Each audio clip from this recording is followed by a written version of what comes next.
Jadi jangan kameranya dimiring. Jadi saat orang lihat kalau kameranya yang miring, orang lihat foto produk kita jadi begini juga.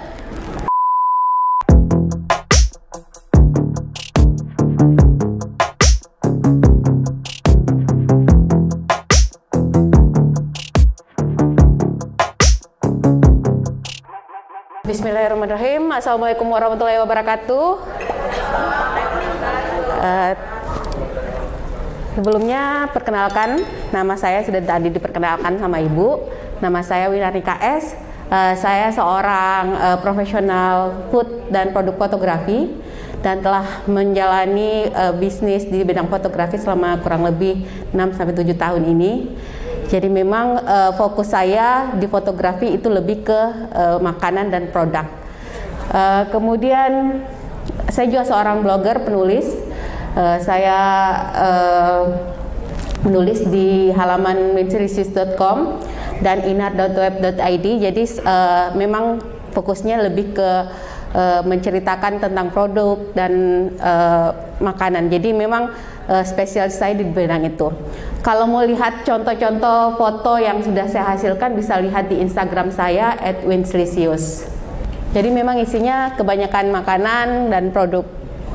Jadi memang saya lebih banyak memotret tentang itu.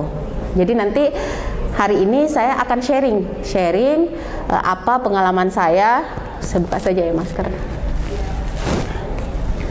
Pengalaman saya bagaimana kita membuat foto makanan, foto produk, dan apapun yang kita akan jual nantinya. Oke, next.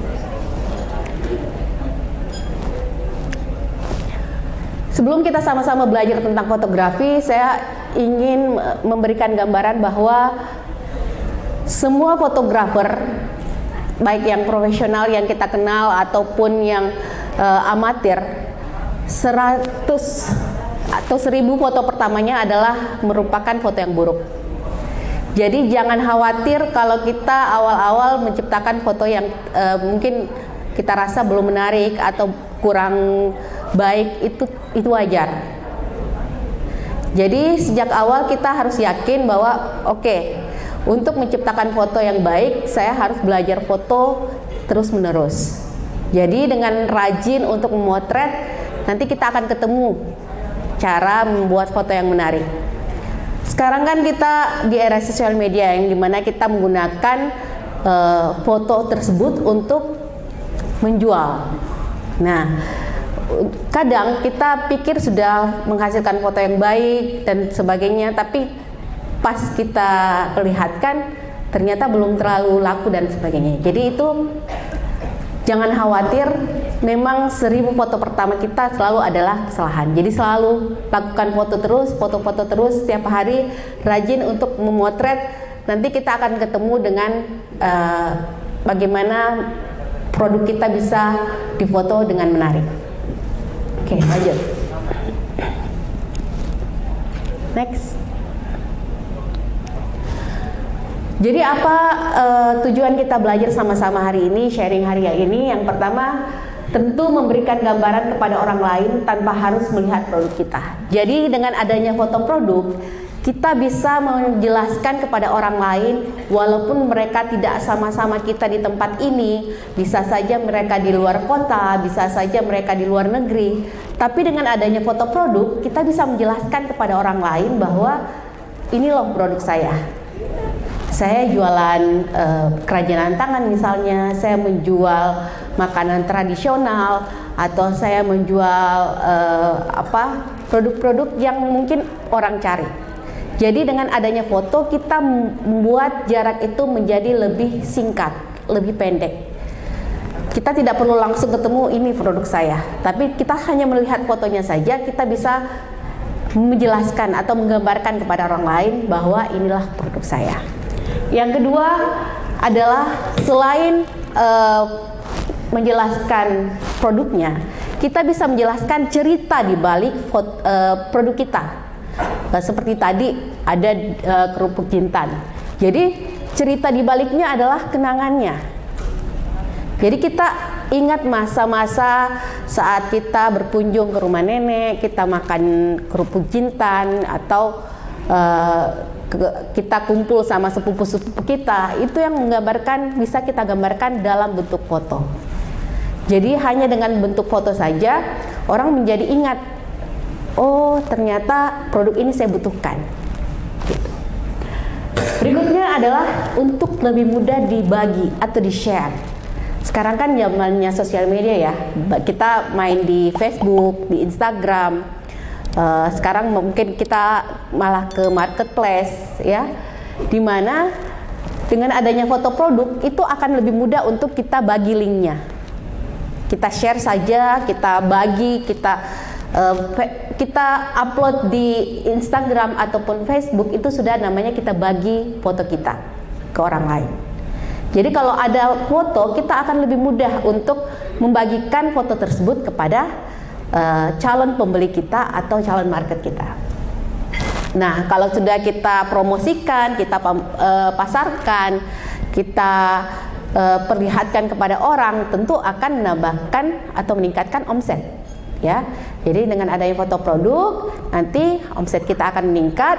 Omset kita meningkat, maka margin juga akan otomatis meningkat. Jadi adanya proses pemasaran, dengan adanya bantuan foto produk yang menarik, kita akan bisa meningkatkan margin, bisa meningkatkan omset, dan terakhir yang tidak kalah penting adalah meningkatkan nilai brand. Brand ini adalah bagaimana orang mengingat produk kita.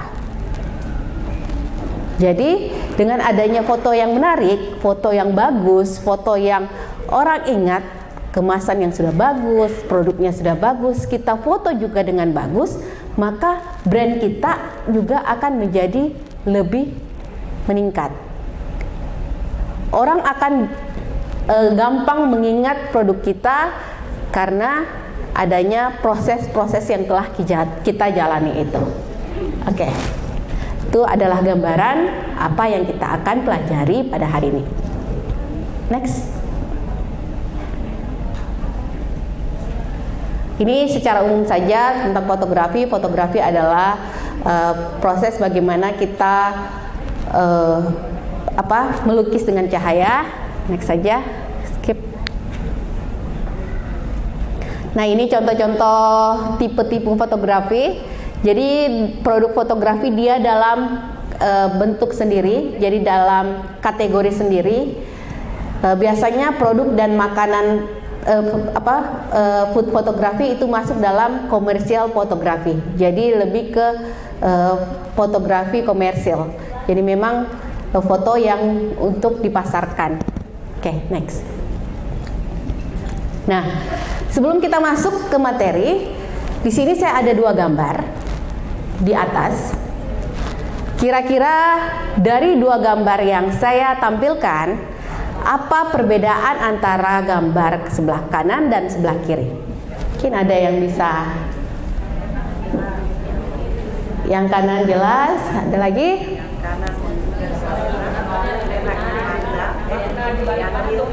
Ada yang lebih menarik, terus apa lagi? Lebih estetik. Yang sebelah kanan lebih estetik. Yang lain ada lagi?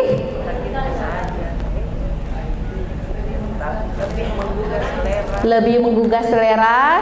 Ada lagi? Lebih enak dipandang. Lebih enak dipandang. Lebih kekinian. Ada lagi?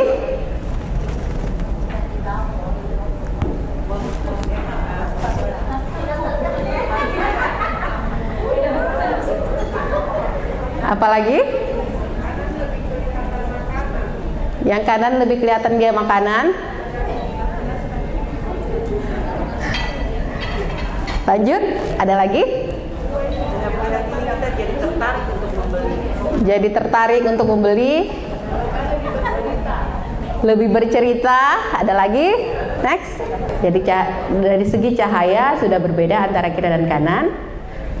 Kemudian dari segi penataan tadi, styling, pengaturan. Jadi kalau yang satu kita lihat dia asal diatur saja, Tidak ada pengaturan yang bisa menarik. Yang sebelah kanan itu diatur sedemikian rupa supaya orang enak melihatnya. Kemudian perbedaannya adalah yang sebelah kiri itu full frame, dia nastar. Kita tidak tahu ukuran nastarnya itu kira-kira berapa. Bisa saja ukuran nastarnya itu sebesar bola mungkin, karena dia tidak ada perbandingan. Sedangkan sebelah kanan dari depan situ itu ada perbandingan berupa cangkir di situ, ada piring. Jadi kita kira-kira bisa mengira-ngira, oh ukurannya kira-kira segini. Ya, itu yang penting dari produk fotografi. Pertama dari lighting, kemudian itu tadi adalah komposisi. Komposisi bagaimana kita mengatur supaya orang enak melihat dan ada perbandingan ukuran, sehingga produk kita terlihat ukurannya kurang lebih di foto, tanpa harus kita jelaskan ukurannya segini. Tapi dengan melihat foto produk kita, orang sudah bisa mengira-kira, oh ukurannya segini. Jangan sampai saya beli ternyata sekecil. Banyak kan kita sekarang kasus ya, beli di marketplace, lihat bajunya atau produknya besar, ternyata yang datang mini. Karena cuma foto kita lihat, tidak ada perbandingan ukuran. Ya.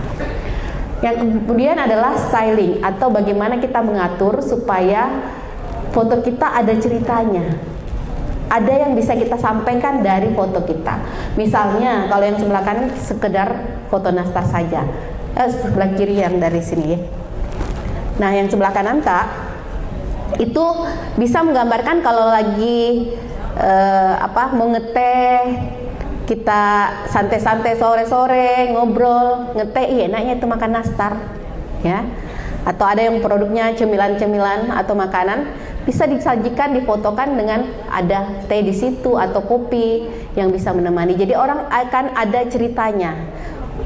Orang secara emosional dia melihat foto itu menjadi, ih kayaknya enak ya, saya makan di sini.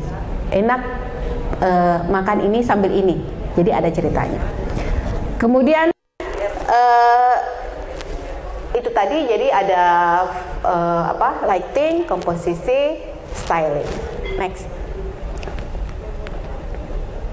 Nah, jadi yang akan kita pelajari sama-sama hari ini, saya juga sama-sama kita belajar adalah bagaimana memanfaatkan kamera apa yang kita punya. Yang pertama, jadi jangan khawatir kalau mau foto produk haruskah fotonya pakai kamera profesional. Tidak, kita bisa pakai kamera handphone. Nanti kita sama-sama belajar, saya menjelaskan bagaimana kita memaksimalkan kamera handphone yang kita punya untuk bisa memotret produk kita dengan baik. Yang kedua adalah bagaimana membuat lighting yang bagus, ya. Kemudian yang ketiga adalah bagaimana mengatur komposisi sehingga foto produk kita terlihat lebih menarik dan terlihat kurang lebih ukurannya seperti apa. Dan terakhir adalah angle atau sudut pandang. Jadi nanti kita akan pelajari sama-sama, setiap produk itu punya angle atau sudut pengambilan foto yang berbeda, tergantung produknya. Jadi jangan disamakan kalau produk A dengan B, bisa jadi dia kita ambil satu mungkin dari atas, satu dari depan. Nah, oke. Next. Setiap saya melakukan workshop, saya selalu memberikan motivasi kepada teman-teman bahwa kamera terbaik yang ada, yang kita punya adalah kamera yang apapun kamera yang ada di genggaman kita. Jadi kamera terbaik adalah apapun kamera yang ada di genggaman kita. Jangan merasa underestimate atau meremehkan apapun yang kamera kita punya. Jadi jangan dari awal sudah merasa, ih kameraku kamera jadul, kameraku kecil MP-nya, atau kameraku kabur dan sebagainya. Kalau dari awal kita sudah merasa meremehkan alat kita jadi tidak termotivasi untuk belajar. Tapi kalau dari awal kita sudah meyakinkan, oh pokoknya walaupun saya pakai kamera ini, pakai kamera handphone, pasti tetap bagus HP-ku, tetap bagus hasil fotoku. Jadi kita sudah yakin dari awal, oh iya, saya walaupun kameraku begini, tetap bagus fotoku. Dan itu terbukti. Teman-teman yang sudah saya yang sharing, yang ikut workshop dan sebagainya itu karena sudah yakin bahwa kameranya sudah bagus, dia memaksimalkan apa yang dia punya sehingga menghasilkan foto-foto yang menarik. Jadi jangan meremehkan. Dari awal kita harus yakin bahwa kamera terbaik adalah kamera yang ada di genggaman kita saat ini. Jadi yang perlu kita pahami bahwa tiap kamera punya settingan yang berbeda. Pelajari. Jadi cara mempelajari kamera adalah sering-sering memotret. Jadi sekarang kan kamera handphone semua sebagian besar sudah ada kameranya, bahkan canggih-canggih kameranya. Itu kita coba. Kita tekan. Kita foto apa saja. Foto produk dan sebagainya. Foto apa saja yang kita lihat. Jadi kita tahu, oh kelebihannya kameraku ternyata ini, kekurangan kameraku ternyata ini. Banyak yang kameranya sebenarnya sangat canggih, sudah ada settingan ISO-nya, sudah ada settingan shutter speed-nya, sudah bisa blur di belakangnya. Itu karena tidak pernah dipakai, jadi tidak dimengerti. Ya. Jadi pertama adalah kita pelajari dulu, pelajari settingan HP. Kalau yang punya kamera profesional, misalnya DSLR atau mirrorless, bisa belajar dari manual book. Ada biasa di dalam DOS sudah ada manual booknya, kita pelajari dari situ. Kemudian yang ketiga ini kadang tidak diaktifkan adalah selalu aktifkan mode grid. Jadi sekarang saya bantu yang belum aktif. Jadi kalau mode grid itu ada kotak 9 saat kita buka HP kamera. Jadi saya bantu buka kameranya masing-masing. Kamera. Oke. Cari setting atau setelan. Di bagian atas atau di bagian bawah, tergantung dari HP-nya masing-masing. Cari setting atau setelan, kemudian buka dan cari petak atau grid, lalu diaktifkan. Kalau bahasa Indonesia apa? Petak biasanya kalau bahasa Indonesia, atau kisi, biasa juga kisi. Garis bantu, ya garis kisi. Jadi nanti kita buka, nanti pas kita buka kamera sudah ada kotak 9 di layarnya. Jadi kita kembali ya. Kembali buka kamera. Kalau dia sudah aktif berarti mode gridnya itu sudah aktif. Nanti akan kita pakai itu dalam memotret komposisi. Ini penting, nanti kita pelajari itu dengan mengaktifkan itu. Jadi dengan adanya komposisi itu kita akan lebih gampang dengan adanya garis bantu tersebut. Kalau di kamera handphonenya tidak ada di setelan kamera, buka di setelan atau pengaturan handphone. Buka handphone, cari setelan atau setting, cari kamera, kemudian cari petak atau grid atau kisi. Oke. Kalau berarti sudah aktif, itu berarti sudah ada garis grid. Nanti kita sama-sama lihat bagaimana penggunaan dari garis grid itu untuk komposisi foto atau produk kita, foto produk kita. Oke, saya lanjut ya. Berikutnya adalah selalu bersihkan lensa kamera. Nah, ini yang punggungnya pakai kamera handphone. Kadang kita sudah bikin, kita produksi, kita tangannya mungkin berminyak atau kotor, kemudian ada telepon kita angkat, nah tangan kita itu bersentuhan sama lensa kamera handphone kita, jadinya lensanya kotor, lensanya berkabut, lensanya jadi pas kita foto kayak tidak tajam, tidak jelas. Itu bisa jadi karena lensanya kotor. Jadi bisa dibersihkan pakai kain yang halus atau pembersih kacamata, itu dibersihkan bagian belakangnya.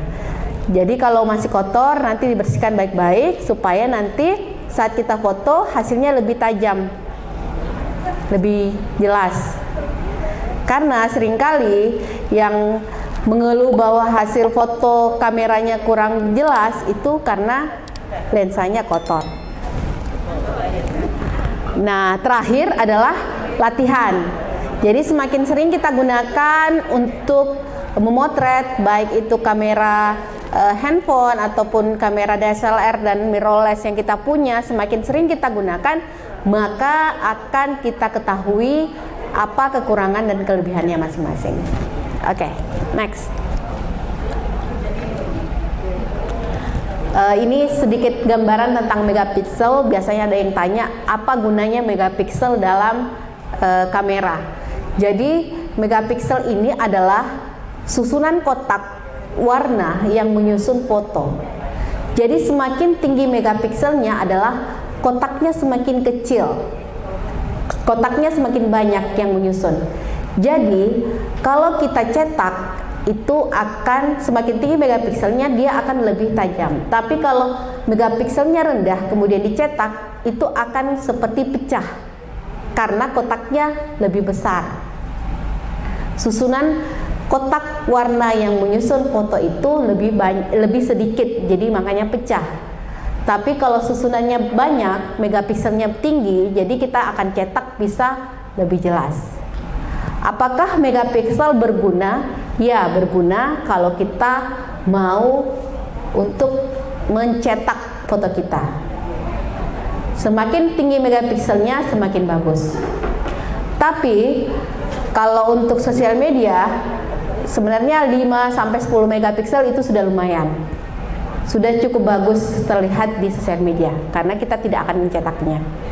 Jadi biasanya ada yang tanya, haruskah kamera saya, HP saya megapikselnya tinggi? Tidak. Jadi kalau tergantung kebutuhannya lagi, apakah mau dicetak ataukah sekedar untuk sosial media saja. Oke, next.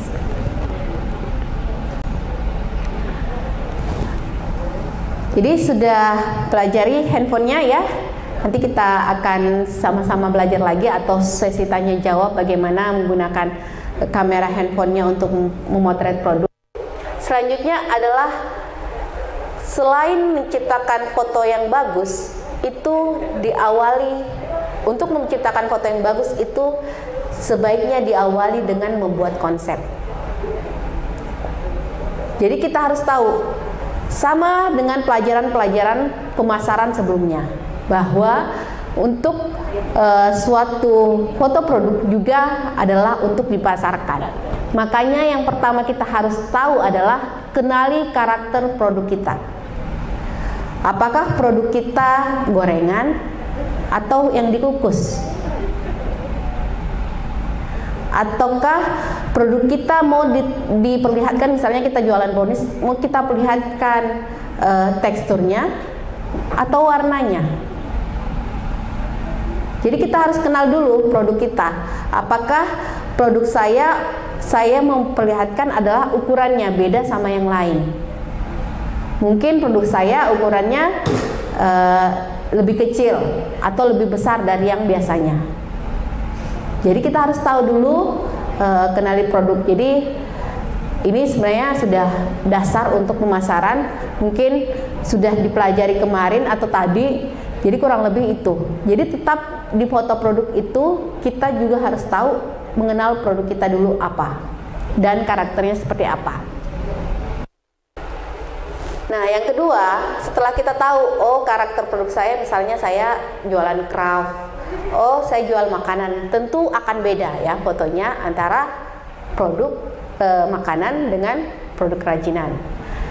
Yang kedua, seperti sama di sesi sebelumnya, kita juga harus tahu siapa market pasar atau calon pembeli kita di produk kita.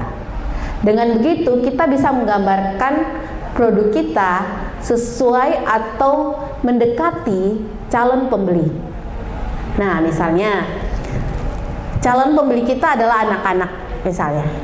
Tentu kita akan membuat tampilan foto produknya menjadi lebih ceria, mungkin lebih berwarna, karena anak-anak suka yang mungkin yang ramai warnanya dan sebagainya.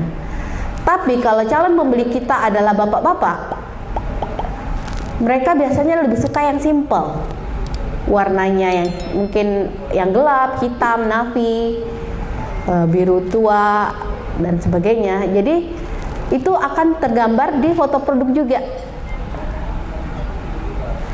Misalnya calon pembeli kita adalah orang kantoran, bisa kita tampilkan foto produk kita, ada kita tempelkan atau ada kita masukkan properti yang sama dengan suasana kantor. Misalnya kita akan menjual cemilan kita saat orang lagi di kantor. Jadi bisa kita tambahkan di properti di fotonya itu ada keyboard, ada notebook, ada pulpen, tapi setengah-setengah saja, tetap produk kita jadi utama.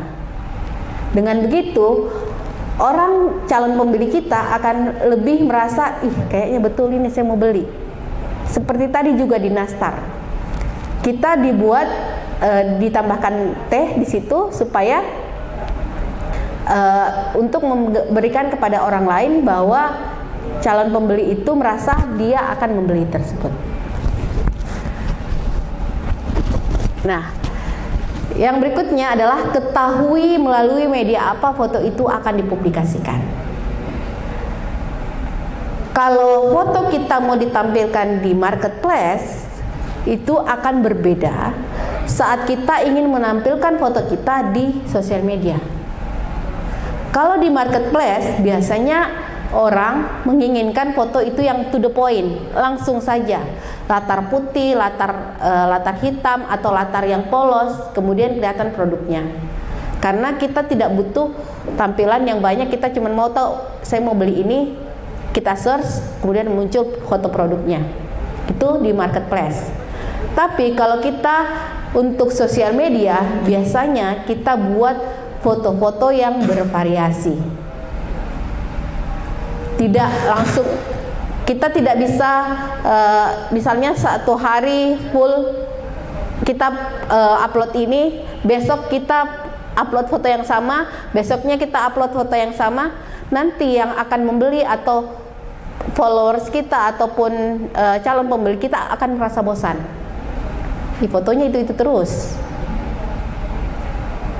Tapi kalau di sosial media kita buat foto kita ada cerita di baliknya, mungkin tidak selalu adalah foto produknya langsung, mungkin bahannya saja, mungkin misalnya ada yang usaha kopi, kita foto petaninya yang membuat kopi kita menjadi berkualitas, itu akan membuat foto kita menjadi lebih bercerita di sosial media. Jadi tidak melulu bahwa foto kita di sosial media itu harus foto produk itu terus-terus kita upload. Orang akan bosan. Jadi akan berbeda saat kita menampilkan foto di marketplace dengan di sosial media. Kemudian pikirkan cerita yang ingin kita sampaikan, seperti tadi sama kurang lebih bagaimana kita menyampaikan cerita dari produk kita, bisa berupa kenangan-kenangannya. Misalnya kemarin sempat viral apang panas, dulu kan sudah jarang didapat, kemudian ada lagi. Itu karena orang menjual kenangan masa lalu bahwa ih kayaknya enak waktu di kampung makan apang panas dan sebagainya. Itu kita bisa tampilkan ceritanya. Bisa kita buat latarnya menjadi lebih kayak suasana di kampung. Kemudian bisa kita tampilkan warna-warna yang atau properti-properti jadul di situ supaya menggambarkan bahwa oh iya kayaknya ini memang makanan jadul yang saya cari. Gitu. Jadi semua berkesinambungan dan menyambung dari satu dan lainnya. Nah, setelah kita paham di mana kita upload, di mana kita siapa yang akan kita sasar, kemudian bagaimana karakter kita, baru kita atur lighting, komposisi dan stylingnya. Itu terakhir. Jadi kita harus tahu dulu produknya bagaimana, kemudian siapa yang kita akan pasarkan, baru kita atur. Oke, next. Nah ini contoh. Nah ini contoh satu foto yang latar putih itu biasanya kita pakai di marketplace. Jadi langsung to the point saja. Pakai latar putih, nanti saya kasih lihat behind the scene-nya atau caranya membuat foto putih. Kemudian yang di sebelah itu lebih ke foto untuk sosial media. Biasanya dibuat cantik-cantik, ada ininya, ada properti tambahannya, itu biasanya di sosial media. Jadi bisa dibedakan. Next. Nah ini juga contoh foto produk. Kalau untuk foto kosmetik misalnya dibuat lebih simple. Jadi tergantung siapa yang akan kita beli, kepada siapa kita akan jual. Next. Nah ini juga kalau konsepnya adalah glamor, ya. Jadi kalau memang produk kita mahal, yang kita jual tadi adalah value-nya. Jadi kita buat foto kita menjadi lebih mahal kelihatan di fotonya. Jadi jangan foto asal-asalan, tapi karena foto kita jadi lebih mahal, orang akan jadi kayaknya memang saya mau mengeluarkan uang sekian untuk membeli itu karena dia terlihat memang mahal di foto. Gitu. Jadi dari awal kita harus tahu bagaimana menempatkan foto kita. Oke, next. Nah itu tadi konsep. Kita masuk ke lighting. Jadi di lighting dalam foto produk itu ada dua, ada available light atau cahaya yang tersedia, yaitu cahaya matahari itu. Kemudian yang kedua adalah artificial light atau cahaya yang kita tambahkan, bisa berupa lampu, softbox, kemudian autobox dan sebagainya. Sekarang lighting sudah semakin banyak dan semakin murah, bisa kita cari di marketplace, bisa kita beli. Kalau memang kita serius mau memotret produk kita sendiri, tidak ada salahnya kita investasi lampu untuk foto kita nantinya. Jadi ada biasanya yang mengeluh, saya tidak bisa foto kalau siang, sibuk Kak produksi. Alternatifnya foto malam, tapi tidak ada cahaya. Jadi kita investasi berupa lampu.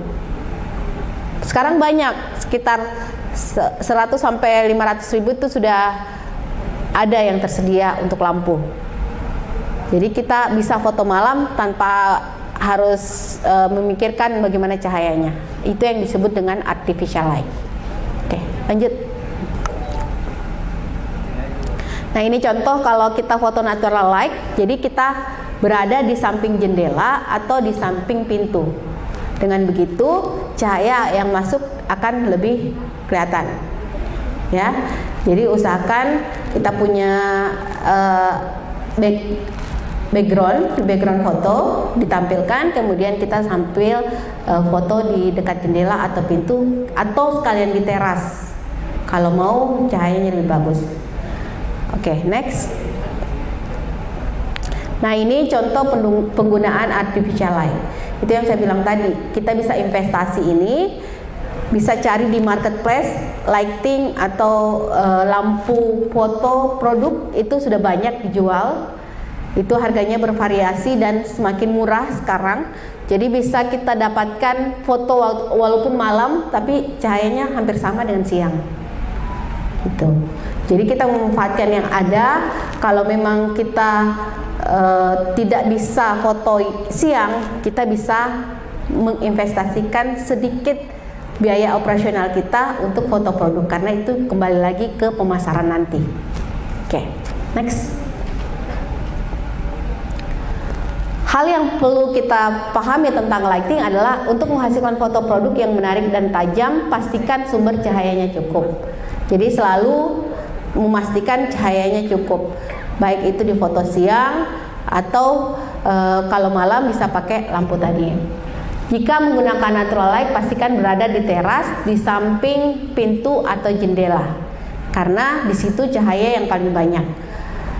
Nah, lighting juga ini tergantung rumah masing-masing. Biasanya ada rumah-rumah tertentu, misalnya rumah yang menghadap ke timur, itu pada pagi hari fotonya itu akan menjadi lebih kuning. Tapi kalau sore hari biasanya lebih netral.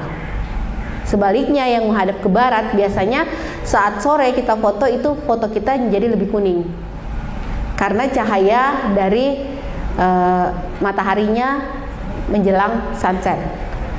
Jadi disesuaikan saja dengan kondisi rumah masing-masing. Itu bisa kita pelajari.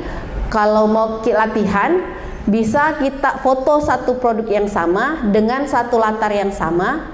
Itu kita foto misalnya jam 7 pagi, kemudian jam 8 kita foto lagi, jam 9 dan seterusnya kita foto selama satu hari. Kita lihat, oh dari jam 7, 8, 9 dan sebagainya sampai sore, mana yang menurut kita cahayanya paling bagus di rumah mata. Biasanya saya tidak ada yang bertanya jam berapa yang pas untuk foto produk. Yang normal itu jam 8 sampai jam 10 pagi atau jam 2 sampai jam 3 sampai jam 5 sore. Itu yang umumnya. Tapi beda-beda tiap rumah. Jadi cara pelajarinya itu kita foto per jam. Jadi dengan begitu kita tahu, oh jam begini, misalnya ternyata ada teman saya di rumahnya justru jam 12:30 itu cahayanya paling bagus. Kalau pagi sama sore dia berwarna, tidak putih bersih. Ada yang justru jam 5 baru bagus. Jadi kita pelajari dulu, silahkan dipelajari lighting di rumahnya. Nanti akan ketemu mana yang waktu terbaik. Tapi itu lagi, kalau memang waktunya tidak pas, ya kita kondisikan. Kita kondisikan dengan artificial light. Nah, terakhir, untuk mendapatkan lighting yang baik, sebaiknya menggunakan tripod. Jadi sekarang sudah banyak tripod untuk handphone. Jadi kita pakai tripod supaya cahayanya tidak goyang. Jadi handphone kita itu secara otomatis sudah dirancang bisa memotret pagi dan malam. Tetapi dalam saat kita memotret malam, ISO itu meningkat sehingga foto kita menjadi seperti ada debunya. Itu yang membuat foto kita tidak tajam. Makanya kita harus memotret, mengetahui kondisi handphone kita. Oke, next. Oke, itu tadi lighting. Nanti kita lebih banyak berdiskusi lagi tentang lighting dan sebagainya. Kita masuk ke komposisi. Foto sebaiknya telah menggambarkan ukuran produk. Jadi yang harus pertama kita pahami bahwa kita harus tahu ukuran produk kita seperti apa. Jadi kita bisa bandingkan produk kita dengan properti lain yang menggambarkan ukurannya. Dengan begitu orang bisa melihat, oh kira-kira 500 gram itu ukuran kemasannya bagaimana. Oh satu saset itu kemasannya bagaimana. Ada perbandingan. Produk tetap dominan, sedangkan properti tambahan jika digunakan hanya sebagai penambah cerita. Jadi seperti tadi, kalau kita membuat foto kita bercerita, kita tambahkan properti, jangan sampai propertinya lebih banyak daripada produknya. Orang jadi salah fokus. Ya, sudah dikasih masuk nih semua, dia beli talenan baru atau apa, semua dikasih masuk dalam foto. Jadi properti, bunga-bunga, berbagai macam bunga-bunga dikasih masuk semua. Jadi produknya, jadi orang, ih yang mana ini produk?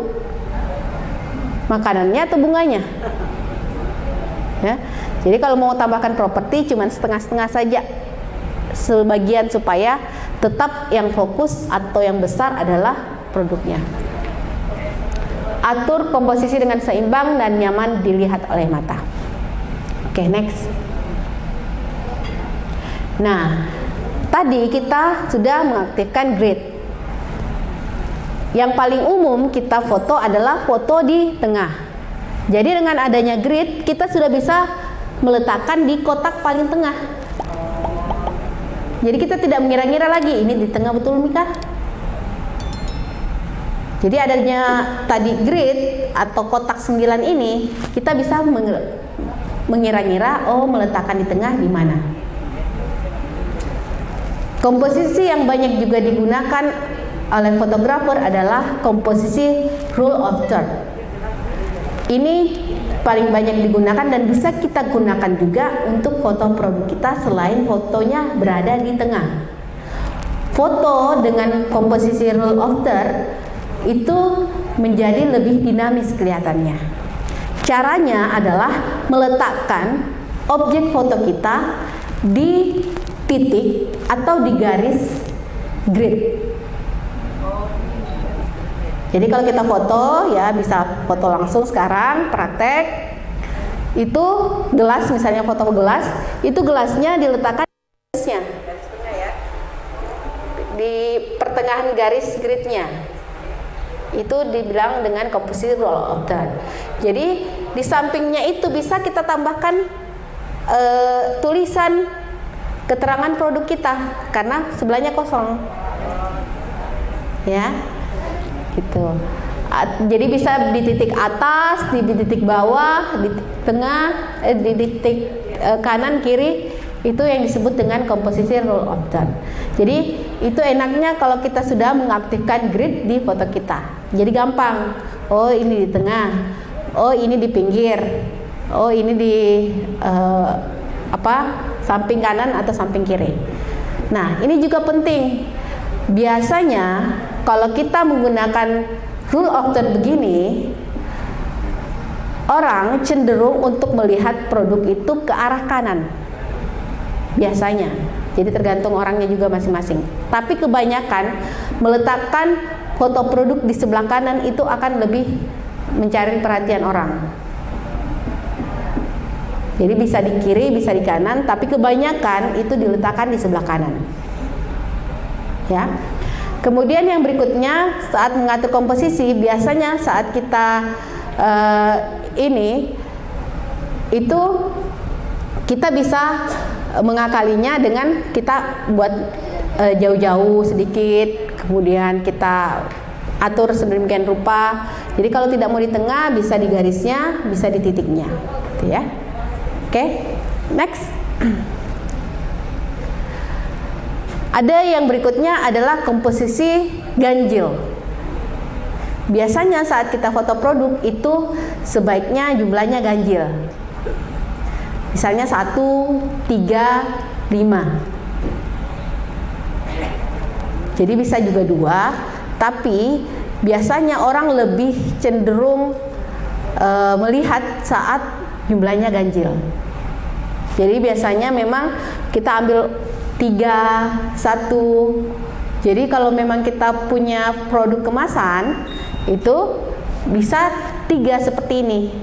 Tapi komposisinya dibuat tidak sama. Jadi ada kayak tangga gitu. Ya.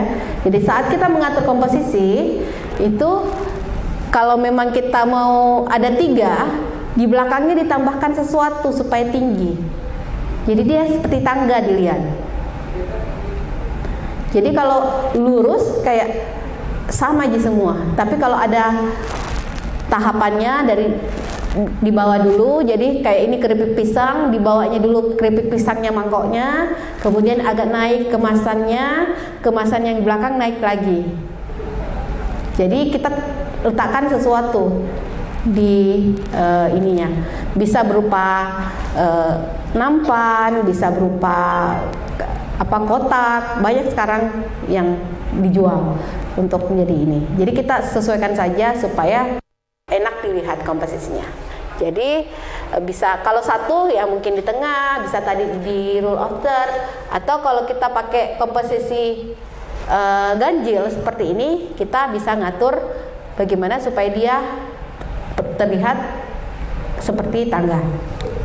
Oke, next. Nah, selanjutnya adalah komposisi diagonal. Ini juga sama, hampir sama menggunakan grid itu. Jadi dengan gridnya itu kita sudah bisa kira-kira, oh kalau diagonal sebegini. Jadi diagonal itu kita meletakkan posisi produk kita itu agak miring. Nah itu buat foto produk kita menjadi lebih dinamis kelihatan, tidak membosankan. Tapi jangan sampai memotret diagonal miring kameranya. Jadi tetap tegak kameranya, tetap tegak produknya yang dibuat miring. Ya, jadi bisa dilihat di sini mangkoknya itu ramekinnya tetap tegak, tapi dia miring. Jadi itu yang disebut dengan diagonal. Jadi kalau kita misalnya foto dari atas, kemasannya mungkin kita buat miring. Kita baringkan miring, kemudian ada tambahan properti yang lain, itu baru kita foto dari atas. Bisa. Ya. Jadi jangan kameranya dimiring. Jadi saat orang lihat kalau kameranya yang miring, orang lihat foto produk kita jadi begini juga. Ya. Tapi kalau begini dia diagonal, tetap kita tegak. Oke, next. Nah, oke. Jadi itu tadi komposisi. Nah, kita masuk ke angle. Angle atau sudut pandang, tiap produk punya angle terbaik. Jadi yang paling gampang itu adalah perbedaan antara burger dengan pizza. Pizza saat kita foto dari depan itu cuma kelihatan pinggirannya, tidak kelihatan isinya. Sedangkan yang kita mau fokuskan dari pizza adalah toppingnya. Jadi harusnya pizza difoto dari atas. Tapi kalau burger kita foto dari atas, itu cuma kelihatan wijennya, tidak kelihatan isiannya. Padahal yang kita mau tampilkan dari burger adalah rotinya, seladanya, dagingnya. Jadi harus difoto dari depan. Nah, itu produk kita karakternya bagaimana? Haruskah produk kita difoto dari depan? Misalnya tas, kita foto dari atas tapi posisinya atas tasnya berdiri. Kita foto dari atas yang kelihatan cuman crestnya. Kalau kita mau foto tas dari atas, kita baringkan berarti. Tapi kalau kita mau foto dari depan atau eye level, itu posisi tasnya berdiri. Tapi kalau foto tasnya baring juga, yang kelihatan cuman bawah tasnya. Jadi itulah kita perlunya untuk kenali karakter produk kita bagaimana. Dengan begitu akan kelihatan ininya. Kemudian perlihatkan dari berbagai sudut pandang, foto tampak depan, foto tampak samping, foto tampak belakang. Kalau produknya detail, sebaiknya difoto setiap detailnya. Jadi misalnya ada yang produksi baju bodo misalnya, bagian lehernya, bagian lengannya itu sebaiknya difoto juga. Jadi orang tahu, oh ini karakternya, detailnya di sini. Atau yang punya usaha misalnya apa yang produk di sini? Apa itu? Jilbab. Konektor misalnya ya. Jadi konektor kelihatan konektornya itu pakai yang langsung saja atau yang pakai stopper. Itu harus diperlihatkan. Kemudian bahan-bahan yang dipakai dia kaitannya di mana, itu ya. Dengan begitu kelihatan dari angle-nya. Nah, ini angle juga untuk kamera handphone yang ingin saya sharing, bahwa biasanya kita memotret produk itu posisi kameranya di atas begini ya, yang normal. Tapi kalau kita mau foto produk kita kelihatan tegak, sebaiknya handphone kita dibalik. Jadi posisi handphone dibalik, kameranya yang dibawa. Bisa dicoba foto gelas di depannya, foto pakai dulu kameranya di atas, kita foto, kemudian posisi kameranya dibalik. Bedakan hasilnya. Hasilnya akan lebih tegak kalau kita posisi HP-nya dibalik. Jadi biasanya itu lebih distorsi kalau dari atas karena posisi kameranya itu di atas, jadi dia agak melengkung ke bawah. Tapi kalau posisi kamera handphone kita dibalik, itu biasanya dia jadi kelihatan sejajar dengan mata. Ya. Oke, next. Nah, ini contoh top view dari atas. Jadi kita foto dari atas atau dari depan. Ya. Next saja. Nah, ini kalau fotonya detail, itu misalnya ada ukurannya, kemudian misalnya di sini fotonya produknya adalah lampu cas. Itu sebaiknya kita perlihatkan bagaimana cara menyalakannya, kemudian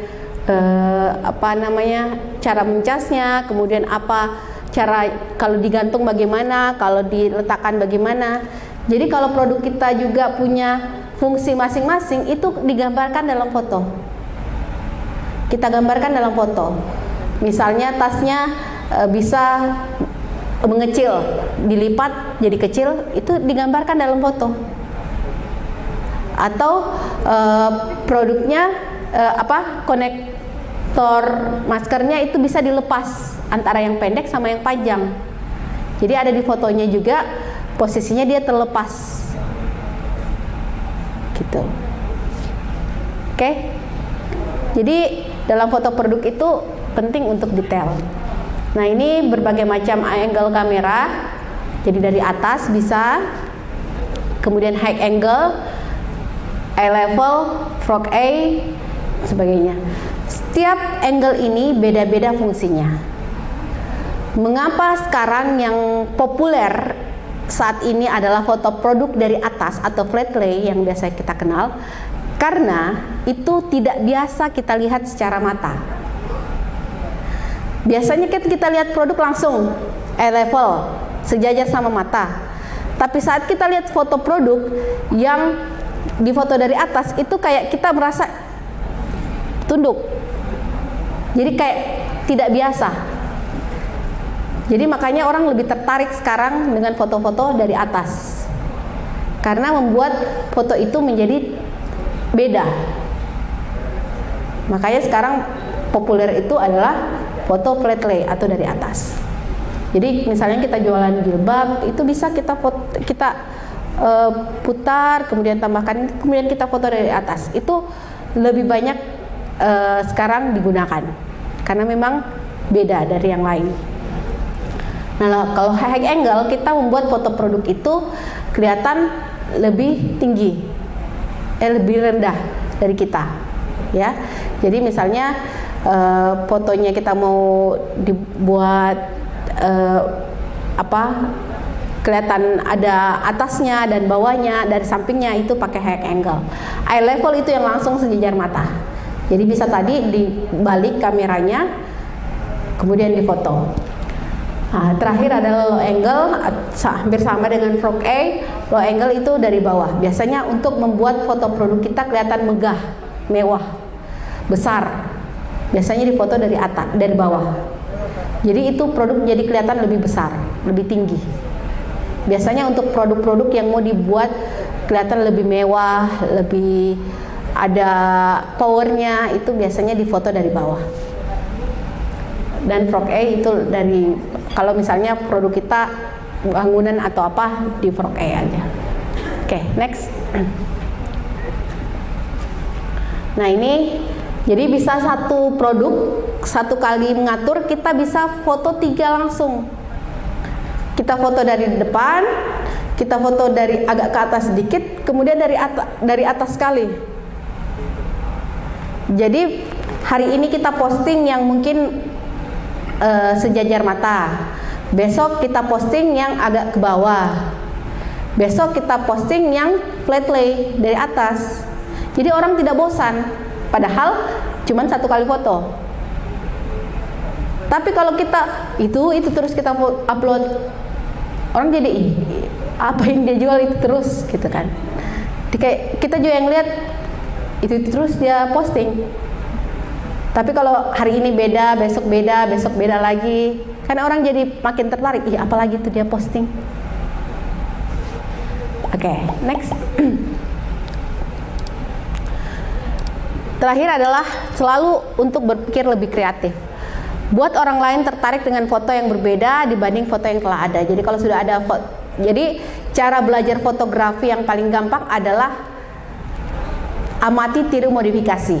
Itu yang paling banyak. Jadi kita cari di Google, di Pinterest, cari ini produk tak apa. Misalnya produknya buku, cari fotografi buku. Jadi nanti keluar contoh-contoh fotografi yang tentang itu. Kita tiru dulu itu. Di awal-awal tidak apa-apa untuk meniru foto yang sudah ada. Karena semua butuh proses untuk itu. Jadi kita cari dulu, kasih bagaimanapun kita lihat contoh itu tidak akan persis mirip. Pasti akan beda cahayanya, pasti akan beda properti yang kita gunakan, pasti akan beda angle-nya. Jadi dilihat saja, cari contoh-contoh yang ada, foto sambal misalnya, foto abon. Kita cari ini contoh-contohnya, baru kita modifikasi. Kemudian produk yang unik sebaiknya difoto dengan cara yang unik juga. Padu-padankan warna, garis, pola, dan tekstur, dan padu-padankan dengan warna yang menarik. Jadi ada namanya skema warna. Sebaiknya foto kita atau produk kita itu warnanya berdasarkan skema yang hampir sama. Misalnya produk yang paling gampang itu pakai latar polos, warna putih, warna hitam, itu aman. Tapi kalau kita mau bermain warna, bisa kita lihat dari warna produk kita. Misalnya warna biru, bisa kita latarnya biru muda. Jadi ada tingkatan-tingkatan warna. Jadi tidak sembarang warna kita masukkan, supaya ada kesatuan.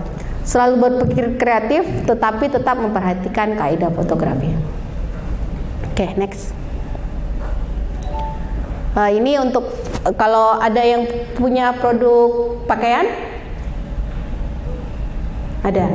Ya, jadi kalau pakaian, kemudian kita foto pakai model, hal ini yang perlu kita perhatikan bahwa ada beberapa bagian dari tubuh manusia saat difoto sebaiknya bukan bagian itu yang dipotong. Jadi saat kita memotret jadi model itu jangan sampai kita potong bagian kupingnya.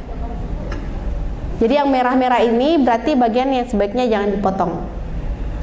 Jadi kalau kita misalnya foto setengah badan, dia potong di pinggangnya. Jadi kalau kita foto sampai lutut, sekalian sampai lututnya. Jangan di tengah-tengah pahanya. Nah, kalau dia berada di betis, itu jangan di tengah-tengah betis. Tapi di bawah, gitu ya. Jangan potong bagian jarinya, jadi itu yang diperlihat. Kalau yang punya produk pakaian pakai model. Next. Ini tips dari saya, siapkan alas foto dengan warna yang netral, putih atau hitam, atau kalau mau sesuaikan dengan warna produknya silahkan. Atur produk sesuai dengan konsep yang ingin disampaikan. Pastikan cahaya yang cukup, jika belum mampu lampu artifisial, sebaiknya gunakan cahaya natural. Cahaya yang terbaik untuk foto produk adalah dari samping atau belakang. Jadi kalau mau hasilnya lebih maksimal lagi, cahayanya itu dari samping atau dari belakang. Jangan hindari menggunakan flash dari depan, karena akan bayangannya jatuh ke belakang, membuat foto kita jadi flat. Next. Nah, ini contoh untuk foto yang putih, posisinya itu cahayanya dari mana? Bisa pakai alas yang putih, itu depan sama bawah. Kemudian tambahkan reflektor. Reflektor itu bisa berupa gabus yang putih, kemudian alufoil, itu untuk memantulkan cahaya. Jadi ini reflektor. Jadi cahayanya dari mana? Misalnya cahaya dari samping, itu reflektornya berlawanan dengan cahaya. Ini gunanya supaya cahayanya jadi lebih rata. Nanti bisa dicoba bagaimana bedanya kalau kita tanpa ini atau tanpa pakai alas kue seperti ini dengan tidak. Biasanya kalau kita tidak pakai begitu, itu cahayanya jadi lebih yang satu lebih terang, satu lebih gelap. Jadi pakai latar putih atau latar hitam, posisinya seperti ini. Cahayanya dari mana? Kemudian untuk reflektor. Nanti tinggal diedit sedikit di Snapseed, nanti dapat warna yang putih seperti ini. Oke, next. Nah, ini kalau pakai latar hitam bisa pakai ini, pakai kain hitam saja di rumah, kemudian di blok supaya lebih hitam, kemudian ditambahkan. Jadi ini kurang lebih seperti ini. Oke, lanjut. Nah, ini kalau mau ada kayak bokeh-bokehnya di belakang, bisa pakai lampu tumbler di belakangnya. Lampu tumbler nanti nyala-nyala, nanti dia ada belakangnya seperti itu. Jadi kalau mau kesannya lebih beda, itu bisa pakai ini. Oke, lanjut. Nah, ini kalau mau lebih gampang lagi menghasilkan fotonya lebih kelihatan mewah, kalau misalnya ada yang jualan perhiasan atau parfum atau sesuatu yang mau dibuat lebih mewah, itu cukup menggunakan aluminium foil. Jadi aluminium foil seperti ini yang biasa kita pakai masak, itu dibuka, kemudian diremuk saja. Nanti dibuka, kita jadikan alas foto, kita foto. Kalau punya handphone yang sudah ada pengaturan f-nya, pengaturan aperturnya, pilih apertur yang paling bawah, yang paling kecil nilainya, misalnya 1,4, 1,2, itu nanti hasilnya dia kayak begitu. Ini kalau mau kita fotonya kelihatan mewah atau lebih berwarna. Kemudian itu warnanya, jadi lampunya itu saya alasi pakai plastik jilid. Jadi lampu putih dialasi plastik jilid untuk menciptakan warna merah. Tapi kalau kita memang mau cuma netral warnanya, tidak usah dilapisi dengan plastik jilid. Jadi tergantung kita membuat ininya, disesuaikan dengan tadi, kenali produk, kemudian karakter produk, siapa pasar kita, itu disesuaikan dengan itu. Oke, lanjut. Ada? Ini cuma contoh-contoh kira-kira seperti ini kalau kita mau foto produk. Kemudian lanjut lagi. Ini kalau untuk foto produk untuk anak itu bisa kita warna pink. Kemudian untuk foto produk misalnya kosmetik dan sebagainya, itu kita bisa atur sebagaimana. Next. Ini contoh fotokopi. Jadi disesuaikan dengan produknya. Lanjut saja. Kita masuk ke tanya jawab, tinggal 5 menit. Ini yang punya produk frozen bisa difoto, jadi ada es batunya di situ, ditambahkan es batu supaya kelihatan bahwa ini produk frozen. Oke, next. Ini kalau foto model, lanjut saja. Nah, ini peralatan-peralatan yang bisa kita beli. Kalau mau lebih maksimal, bisa beli yang lampu ini satu paket, atau yang kalau produknya kecil bisa pakai yang box seperti itu.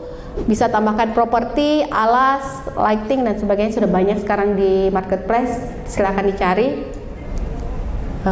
Terus itu aja. Ya. Jadi cara paling tepat belajar fotografi adalah memulai dengan memotret.